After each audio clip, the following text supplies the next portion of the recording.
hitako ny teninao ka nohaniko, hitako ny teninao ka nohaniko. Famerenana ny lesona sekoly sabata ho an'ny lehibe arahinao eto amin'ny Hope Fire Radio miaraka amin'ny imprimerie adventiste. Hitako ny teninao ka nohaniko, hitako ny teninao ka nohaniko.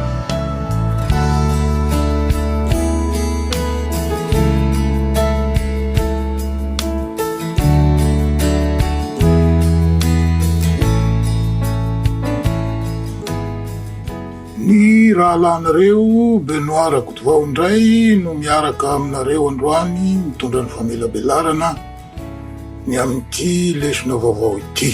Faly manolotra ny arahaba omba ampirarintsoa ho antsika rehetra mpiara-mianatra indray araka izany fa fahasoavana lehibe tokoa no ho antsika ny nahatrarantsika izao 3 volana faharoa amin'ny taona izao.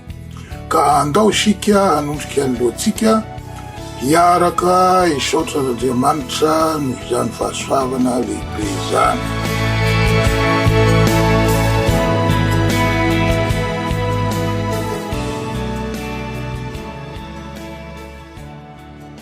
Rainay tsara sy masina indrindra ny an-danitro, misaotra anao zahay noho ny fahasoavana lehibe sy ny famindramponao ka nahatraranay izao 3 volana faharoa amin'ny taona izao.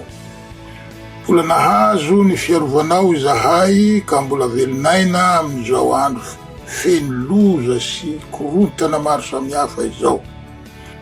Avelao ny fahotanay sy ny tsy fahombiazanay tany amin'ny lasa ary tanteraho aminay ny fitomboana ara-panahy voalaza n'ity lesona vaovao ity. Ny fanahinao masina nie harotsakao aminay ka hiasa mahery ao aminay, hanome hery anay, hitarika anay, hanome tsilotsaina anay, hampitombo anay ara-panahy. Maniry fitomboana tokoa zahay tompo ka mitalaho aminao mba ho toloranao hery, mamindrafo aminay ary toano hery zahay mba hiamatanjaka, hiamatotra hatrany ny finoanay. Amin'ny anarantsonao Kristy o. Amen.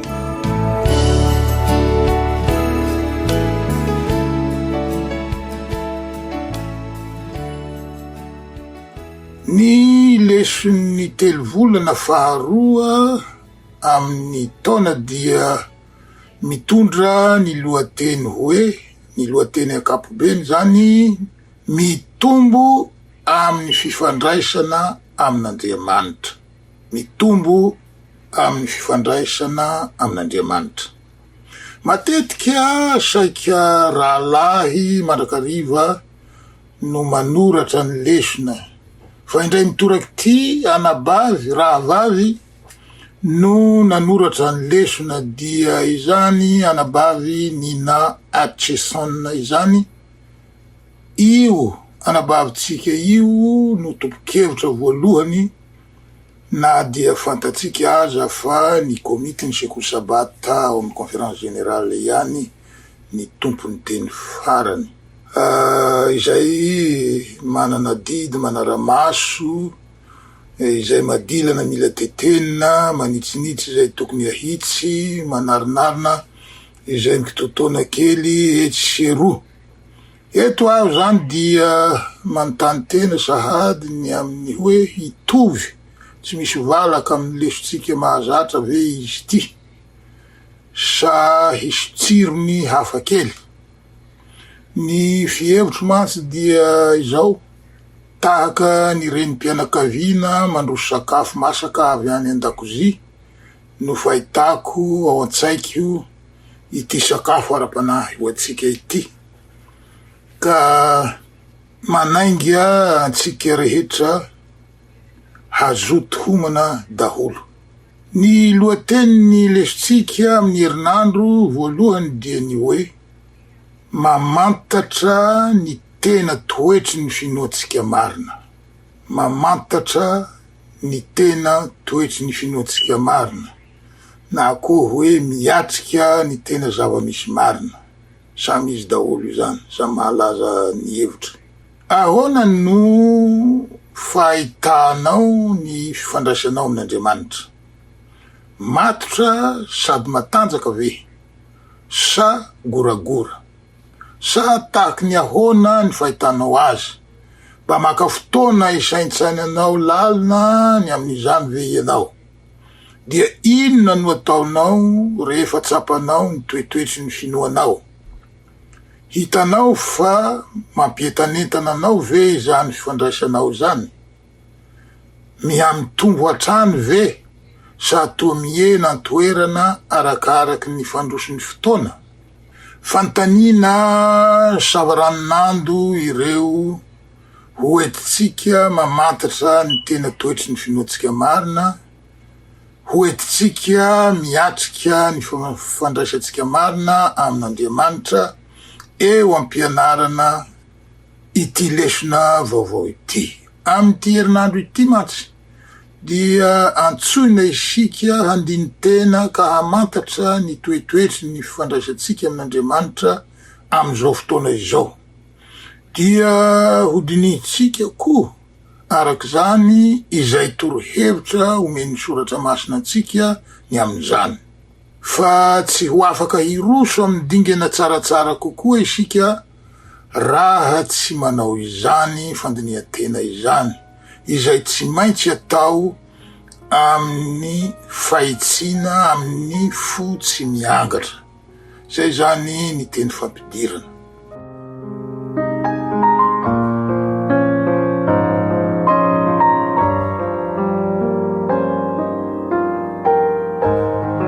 Lesony Alahady fa 7 Martsa ny taona 2024. Ny toe-panahintsika ankehitriny. Ny toe-panahintsika ankehitriny. Tahatahaky ny ahoana ny toetoetry ny fifandraisantsika amin'ny Kristy amin'izao fotoana izao. Koa satria ny sambatan'olona no tokony handiny tena, tokony hovana tahaky izao, manaraka izao io fanontaniana io hoe tahatahaky ny ahoana ny toetoetry ny fifandraisako amin'ny Kristy amin'izao fotoana izao. Raha izaho manokana no mametraka an'io fanontaniana io amin'ny tenako sady mamaly izany, avy hatrany dia ny valiteny ilay rain-jaza voalaza ao amin'ny Marka 7:24 no havaliko izay manao hoe: ary niaraka tamin'izay dia niantso ny rain-drazazalahy ka nanao hoe: mino aho, vonjeo aho mba ho afaka amin'ny tsy finoako. Zay zany ny valiteniko. Amin'ny version baiboly hafa sasatsasany dia miampy toy izao io andininy izay nataoko valiteniko io. Dia manao hoe: ary niaraka tamin'izay dia niantso sady nandrotsa-dranomaso ny rain-drazazalahy ka nanao hoe: mino aho, vonjeo mba ho afaka amin'ny tsy finoako. Nahoana no tahaka zany ny valiteny omeko? Dia satria mandainga aho raha milaza hoe tsy mino, nefa rehefa mijery ny tsy fahampian'ny finoako aho, dia mahatsiaro malahelo am-po, na dia mety tsy mandrotsa-dranomaso tahaka ilay rain-jazalahy aza aho. Tahaka an'io rain'ny zazalahy io daholo isika rehetra, na ny akamaroantsika rehetra.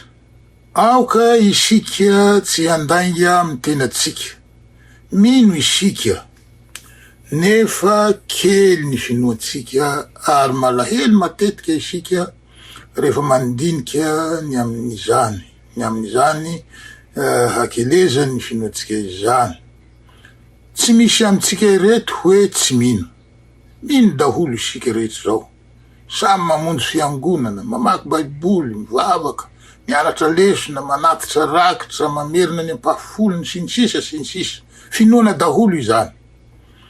Nefa rehefa mandinika ny fiainam-pinoana ananatsika isika, ka manao izany amin'ny saina tsy miangatra, manao izany amin'ny pahitsiana, dia hitatsika fa tsy mahatanteraka firy ireo zavatra takin'ny fiainam-pinoana amintsika isika. Tiavo ny namanao tahaka ny tenanao, eny tiavo hatramin'ny fahavalonao aza. Raha misy manome amaina ny takolakao havanana atolorokioa ny anankiray avia, ary izay te hiady aminao ka te haka ny akanjonao, dia avelao ho azy koa ny lambanao. Mateo 5:10. Fiainam-pahamasinana tahatahaky izany no nampianarin'ny Kristy atsika. Marina fa somary nitarin'ny Kristy ny filazana azy, ka manjary fitakina mihoatry ny heritsika olombelona ny hafarany, fa iza tokoa moa no hanolotra ny takolany faharoa rehefa voateamaina amin'ny anankiray. Nefa fiainam-pahamasinana io, fiainam-pahafoizan-tena, fiainam-panompoana, ka fiainana tahaka izany no fiainan-danitra takina amintsika eto an-tany. Tanteraka ny amin'izany ve isika, valiny tsy de tsy. Miezaka isika nefa tsy mahatateraka an'izany amin'ny fahafenoany. Maniry izany fiainana masina izany ve isika ao anatsika? Mazava loatra fa maniry izany tokoa isika, fa ny tarazo-pahotana ao anatsika, ao amitsika, manindry sy manageja mafy atsika, ka tsy tratratsika ny marika nomeny Kristy ho tanterahantsika, ho tratraritsika. Raha mijery ny fiainam-pinoantsika i Kristy, dia izao no hitany amitsika. Apokalipsy 3:14 ka hatramin'ny 12:20 vakitsika na de somary lavalava aza amin'ny anaran'ny Tompo.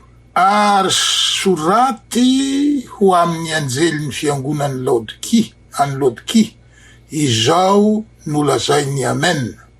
Dia ilay vavolombelona mahatoky sy marina, izay ny andohany izao zavatra no harin'Andriamanitra izao. Fantatro ny asanao, fa tsy mangatsika na mafana ianao. Aleo ho mangatsika na ho mafana ianao. Fa satria matimaty ianao, ka tsy mafana na mangatsiaka, dia efa halohan'ny vavako ianao. Fa hoy ianao, manan-karena sy efa nahary fananam-be aho, ka tsy manan-java-mahory kanjo, tsy fantatrao fa ianao no ilay ory sy mahatra sy malahelo sy jamba ary mitanjaka. Apokalipsy 3:13 ka hatramin'ny 17 ihany no nivakitsika. Ajanontsika eo aloha zany nivakiteny, mbola hotoizatsika ihany rehefa aveo. Mahazo ny rariny ve isika raha mifandahatra amin'ny Kristy fe vokatry ny fahotana no mahatoy izao antsika?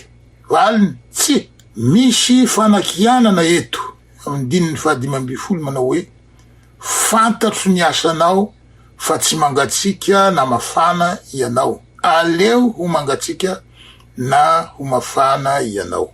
Zay ray. Misy fampitandremana koa eto, fa satria matimaty ianao ka tsy mafana na mangatsika, dia efa halohan'ny vavako ianao. Zay zany. Raha misy ny fanakianana sy fampitandremana, inona ny dikan'izany? Ny dikan'izany dia zao, toetra azovana io toetra matimaty ananatsika io, ka tsy azotsika atao ho fialantsiny ny tarazony fahotana miraikitra ao amitsika.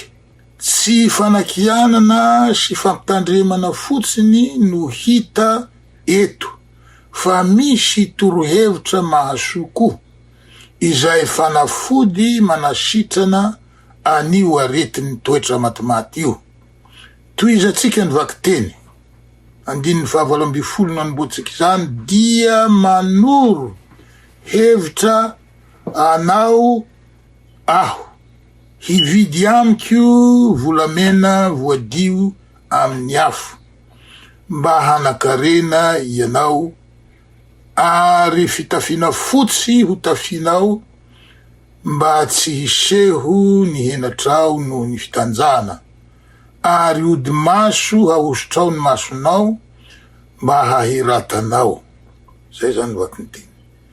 Zay aloha ny amin'ny lesony Alahady, dia tsy inona fa fiantsoana antsika tsy hiafina ao ambadiky ny tarazo-pahotana, fa hanaraka ny toromarika hialana amin'ny finoana matimaty.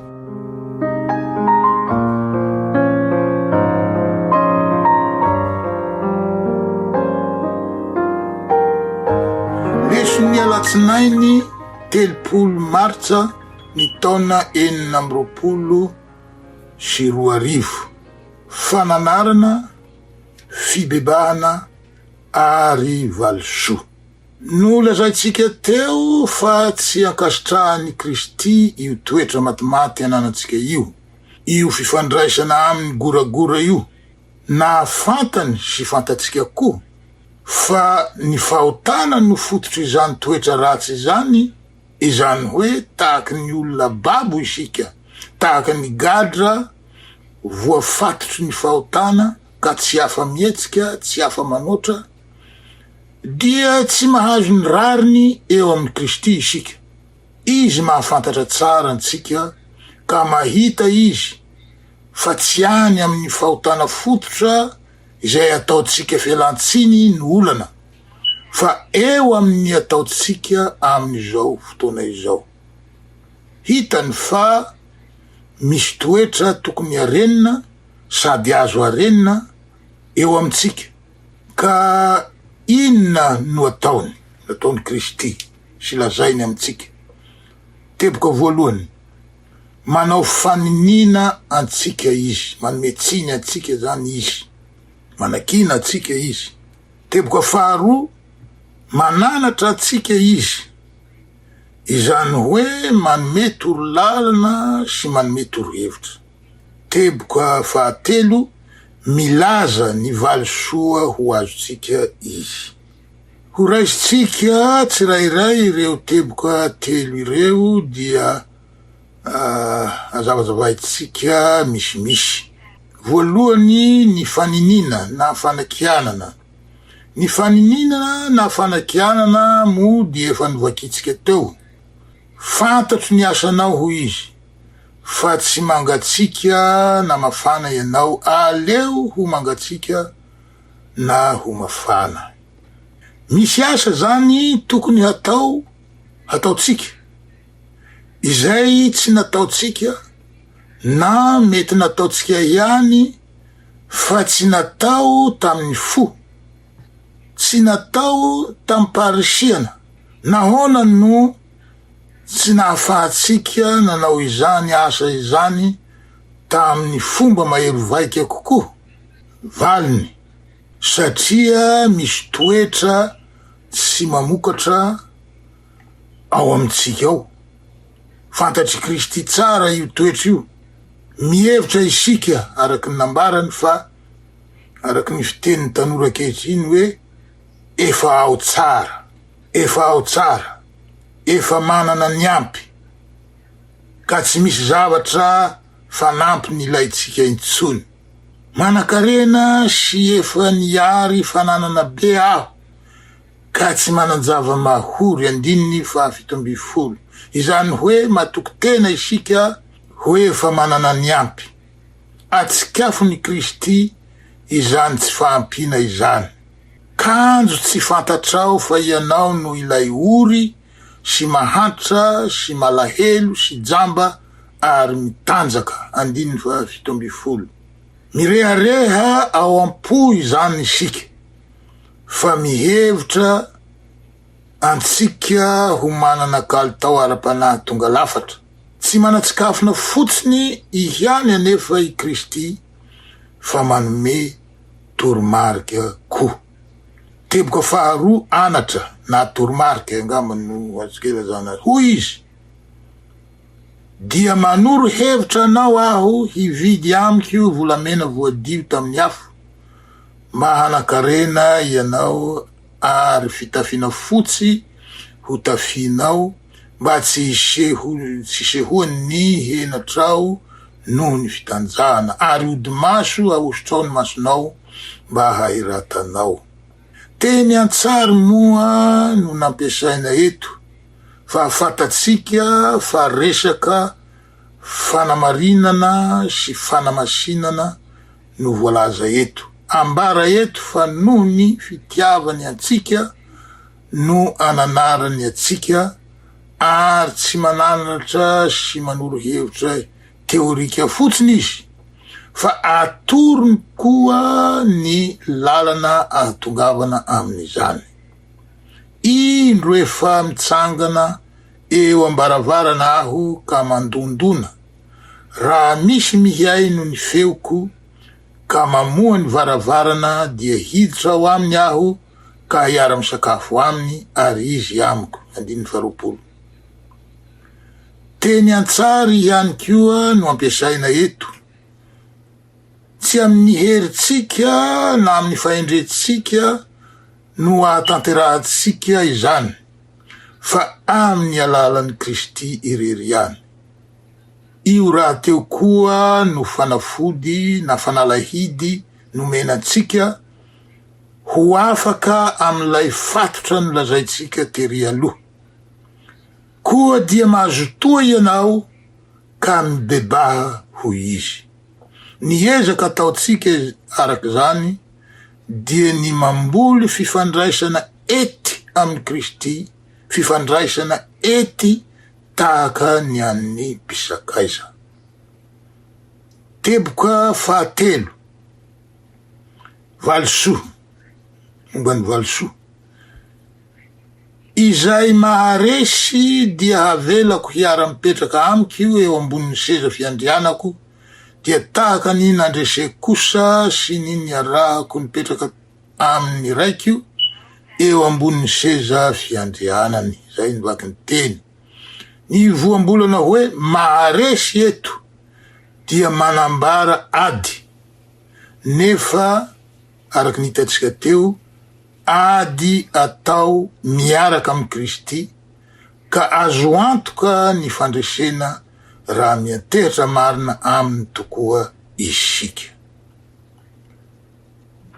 Ny Apokalipsy 4:7-9 sy ny Apokalipsy 5:1-9 ka-14 izay tsy ho vakitsika nefa azony tsirairay vakina any antrano, dia ohatra mampiseho amitsika santionan'ireo izay naharesy. Ireo voavonjy ireo dia hita fa velo-pakasitrahana any Kristy izay angadi-nananana sy vina ahitana izany fandresena lehibe izany. Milaza amitsika izany fa isika koa dia handrombaka izany fandresena izany raha mamaly ny antso ataon'i Kristy amitsika. Izy izay mandondona amin'ny varavaran'ny fontsika, ka raha mihaino ny feony isika, mamoa ny varavarana ka miara-misakafo sy mitafatafa aminy, azo antoka izany fandresena izany, ary ho anisany ireo velo-pakasitrana ireo koa isika. Izay ny lesony alatsinainy.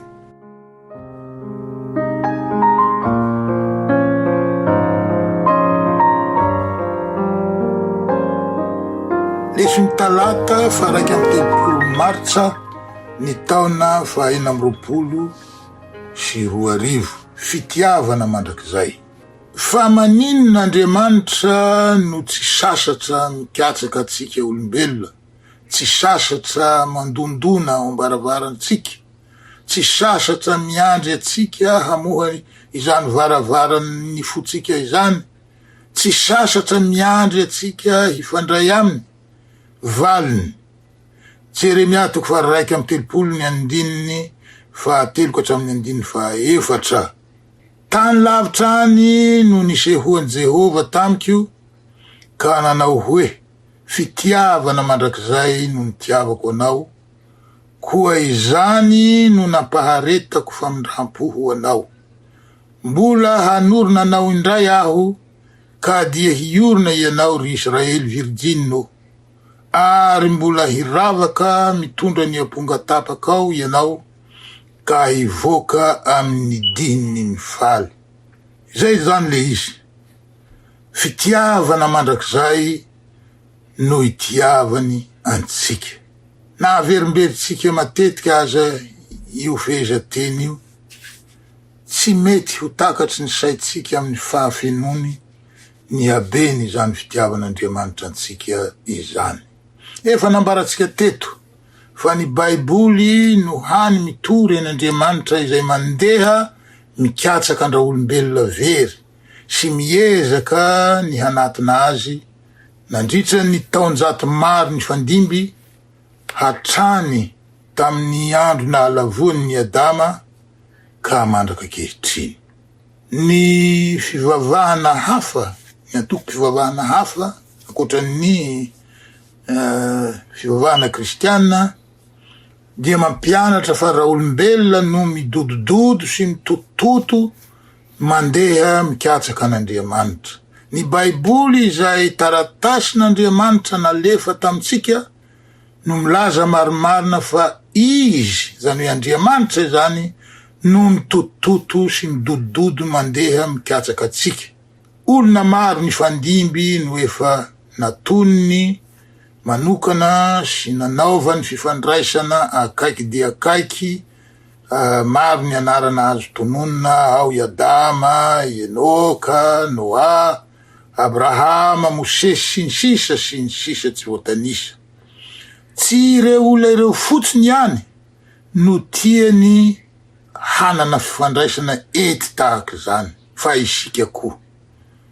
Tsotra, na dia mety ho sarotra amin'ny maro aza ny tokony hataotsika am'izany, dia ny mahatsapa ny fahalementsika sy ny fiheverantenatsika ho zavatra iray zay, ny mandray ny fananarana ataon Jesosy 2, ny mibebaka 3, ary ny mandray ny akanjo pahamarinana izay atafiny antsika 4.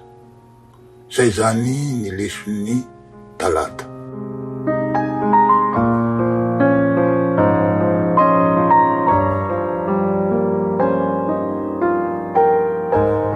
Leson'ny alarobia voalohan'ny volana avrily ny taona 2022, mitoetra na miray.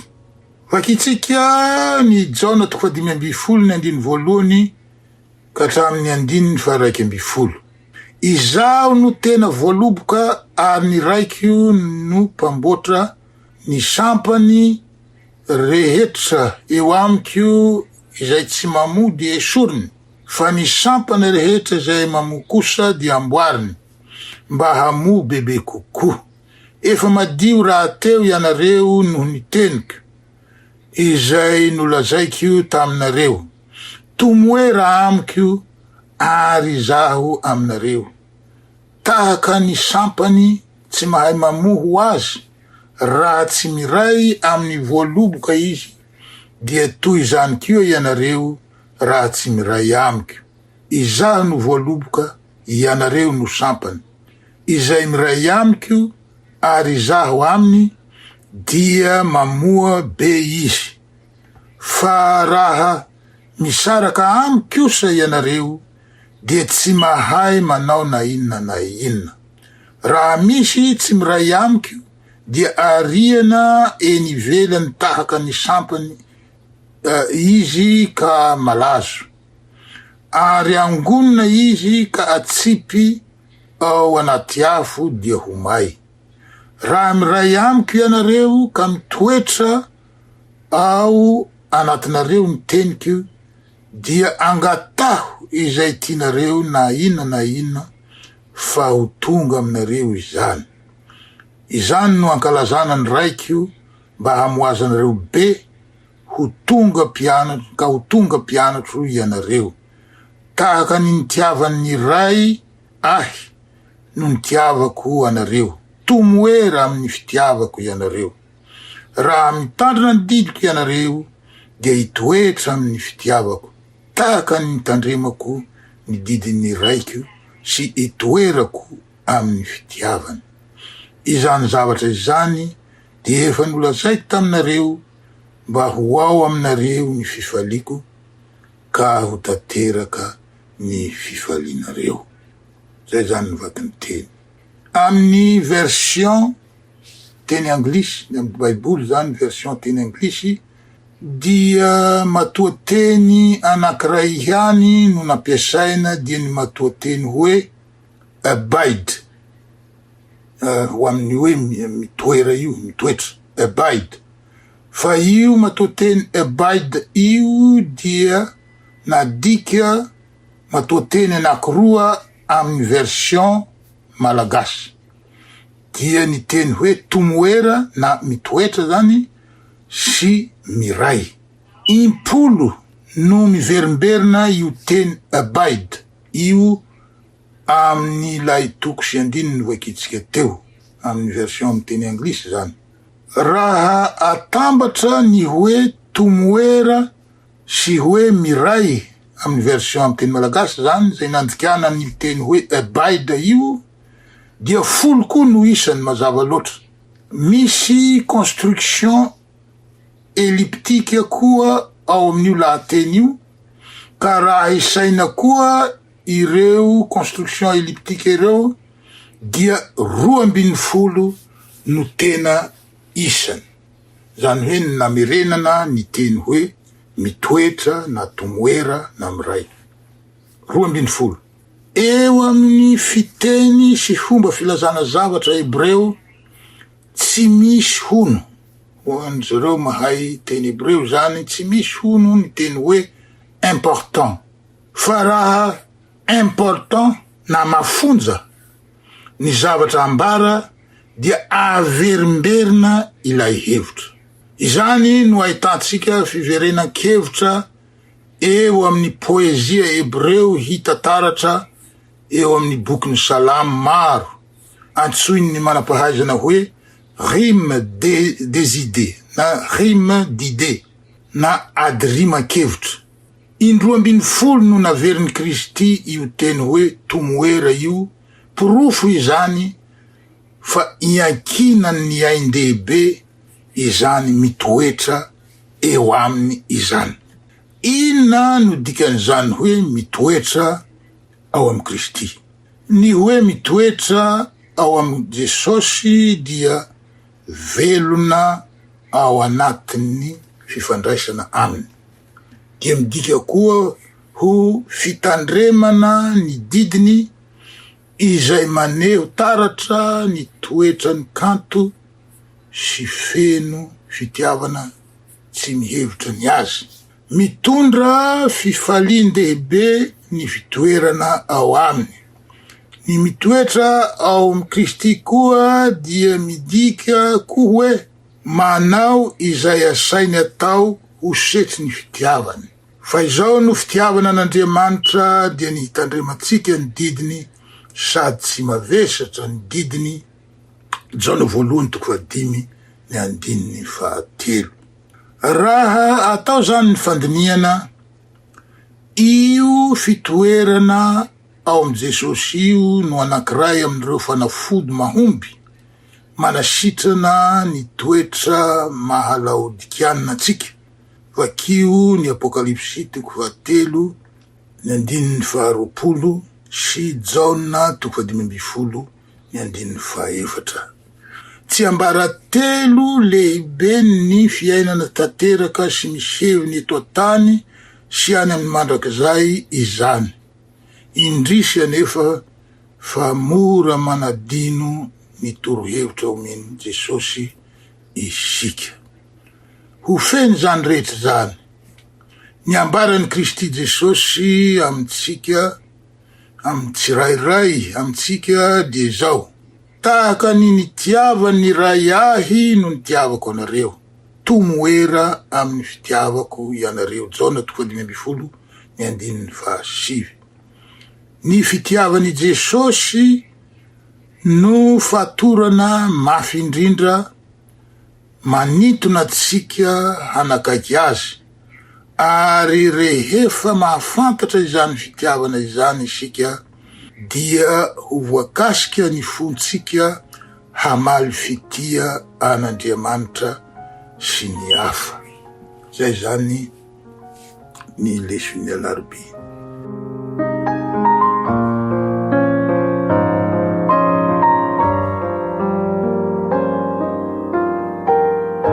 De tonga eo amin'ny leson'ny alakamisy isika, alakamisy 2 avrily ny taona 2022, ny ranokazo na tsironkazo na amin'ny teny frantsay hoe la sève. Hitatsika teo amin'ny fanoharana nampiasain'i Kristy izao filazana izao: izaho no voaloboka, ianareo no sampany, izay miray amiko, ary izaho aminy dia mamoa be izy. Ny zavatra hita de zao: ny sampana rehetra izay mifatotra tsara amin'ny hazo na voaloboka zay andraisantsika azy dia velona tsara, mandravina tsara, mamoa tsara amin'ny fotoanany. Ny sampana izay tsy mifatotra moa mazava ho azy fa maty tsy sadrano. Izay tsy mifatotra amin'ny Kristy zany dia maty ara-panahy. Izay ny dikany. Fa izao koa zavatra fahita: misy tonotaona amin'ny rinina ohatra, na mifatotra tsara aza ny sampana, dia izao mihintsana ny raviny, dia mandritra ny rinina manontolo, lasa sola ilay hazo. Tsy misy tsiry vaovao, tsy misy ravina, tsy misy felana, fa tahaky ny maty mihitsy ilay sampana sy ilay hazo manontolo. Kanefa zao, rehefa misinda ny rinina, tonga ny lohataona mihamafana ny tany, mirongatra indray ny asan'ny ranokazo na tsirikazo ao amin'ilay hazo, dia mitsimoka indray ny sampana, mandravina, mamelana, ary mamoa. Misy fitoviany na fitovizany amin'ny ara-panahy koa izany. Zany hoe misy lesona ara-panahy hitataratra ao am'izany fandehan-javatra izany. Misy fotoana izay tahaka izany eo amin'ny ara-panahintsika, raha tsy tena mioro-paka ao aminy, ao amin'ny Kristy zany, ny momba atsika manontolo. Mety makany am-piangonana isika, mivavaka ary manao zay fantatsika fa tokony hatao rehetra, saingy karakaina ny ao anatitsika. Ny tsirokazo ao anatin'ny voaloboka dia toy ny fanahy masina eo amin'ny fiainatsika ara-panahy. Mety ho toy ny sampana maty isika, kanefa rehefa mifidy ny hanokana fotoana hiarahana amin'Andriamanitra isika, dia mikorina ao anatitsika tahaka ny tsirokazo, avy any amin'ny faka ny fanahy masina, ary mitondra aina ho atsika ka manomboka mitombo isika. Tahaka ny tokony hanaovantsika safidy mazava hitoetra ao amin'ny Kristy, no tsy maintsy angatahantsika koa ny hikorianany ny fanahy masina, ny tsirokazo zany, ao amin'ny fiainatsika. Ny fanahy masina no miantoka ny fitomboatsika sy ny firoboroboatsika ary ny fikambanatsika amin'ny voaloboka. Ilaitsika ny mangataka isan'andro ny fanahy masina izay miaraka amitsika eto an-tany. satria izy zany hoe ny fanahy masina zany no voalohany izy no mpanampy atsika vakio Jaona 4:4-9 ka hatramin'ny 9:9 izy no teboka faharoa hanambara ny Jesosy amitsika Jaona 5:9-9 izy no teboka fahatelo hampiaiky ny fahotatsika Jaona 4:7 hatramin'ny 9:9 izy no faefatra farany hitarika atsika ho amin'ny marina rehetra Jaona 4:13 dia tahatahaky izay indray zany ny famitinana ny lesontsika tamin'ity herinandro voalohany amin'ny 3 volana faharoa ka dia mametraka ny veloma finaritra mandram-pioana indray riavana malala ny tompo anie ho amitsika mandrakariva hiara-mivavaka isika.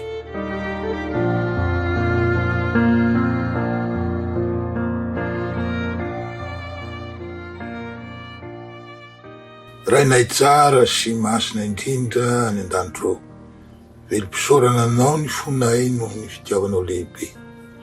Tsy misy vaovao mahafaly mihoatra ny vaovao mahafaly ny famonjena, fa izahay very no novonjena, fa izahay ny hiodina no ny tolorana ny fampihavanana, fa izahay maty no ho velona indray, na ara-panahy zany na ara-batana, fa izahay manapetra no ny tolorana ny mandrakizay. Lehibe tokoa ny fitiavanao tompo, anao rery ihany anie ny saotra ny dera ny laza ary ny voninahitra mandrakizay.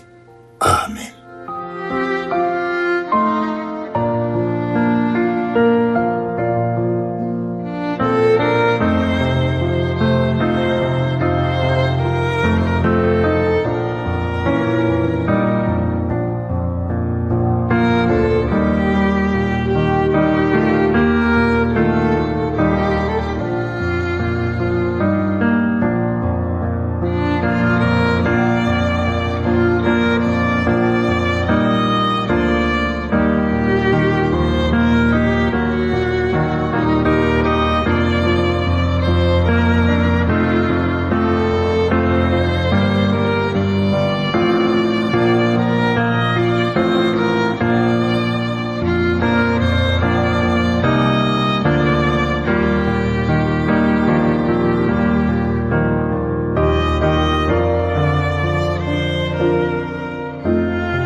Hitako ny teninao ka nohaniko, hitako ny teninao ka nohaniko. Famerenana ny lesona sekoly sabata ho an'ny lehibe arahinao eto amin'ny Hope Fire Radio miaraka amin'ny Imprimerie Adventiste. Hitako ny teninao ka nohaniko, hitako ny teninao ka nohaniko.